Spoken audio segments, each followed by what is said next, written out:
Praise the Lord. Today promise 84వ కీర్తన 7వ చరణం. నా శత్రువులు చేయు కీడు ఆయన వారి మీదికి రప్పించును. నీ సత్యమును బట్టి వారిని నశింపజేయుము. స్వేచ్ఛార్పణలైన బలులను నేను నీకర్పించదను. యెహోవా, నీ నామము ఉత్తమము. నేను దానికి కృతజ్ఞతాస్తుతులు చెల్లించుచున్నాను.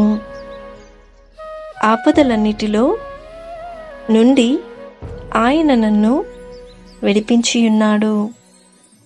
నా శత్రువుల గతిని చూచి నా కన్ను సంతోషించుచున్నది. ఆమేన్. ఈ వాగ్దానం మన జీవితాలలో దేవుడు నెరవేర్చునుగాక. God bless you. Presented by Young Holy Team.